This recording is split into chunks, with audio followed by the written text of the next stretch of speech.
Hai guys, kembali lagi di channel YouTube saya. Udah lama banget gue nggak bikin video, kira-kira setahun ya. Dan beberapa video saya udah saya hapus juga karena nggak menarik. Kali ini gue mau sharing ke kalian semua mengenai dislokasi bahu. Mengapa dislokasi bahu? Karena setahun kemarin gue ngalami dislokasi bahu dan itu cukup parah guys. Kenapa gue ingin sharing? Agar teman-teman yang mungkin mengalami dislokasi bahu di luar sana, yang baru-baru ngalami, itu bisa mendapatkan tips ya, dan bagaimana cara penanganan yang baik dan tepat mengenai dislokasi bahu itu sendiri. Jadi setahun kemarin gue ngalami dislokasi bahu, gue kecelakaan motor dan itu cukup parah ya. Soalnya penyembuhannya itu pas setahun agar bisa bermotor kembali. Itu pun ya, sendi atau tulang ini di bahu ya, karena gue kemarin kecelakaannya di bahu itu nggak balik dan akhirnya mengalami suatu ketidaknormalan ya. Jadi agak bengkok tulang tangan saya di sini. Karena apa? Karena itu tadi, karena salah penanganan dan kita tidak tahu bagaimana cara dan proses melakukan penyembuhan untuk dislokasi bahu itu sendiri. Jadi guys,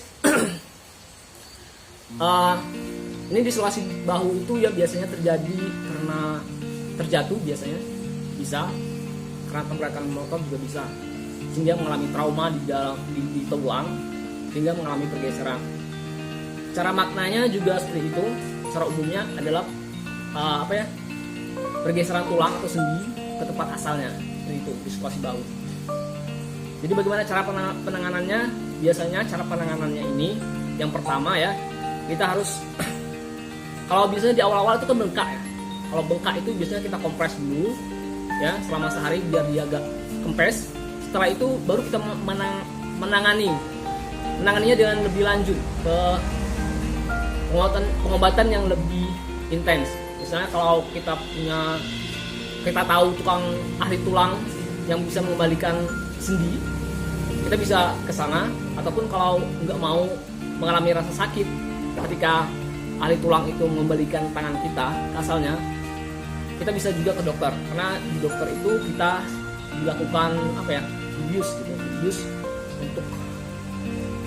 untuk mengurangi rasa sakit dan dibalikkan. Balikannya bukan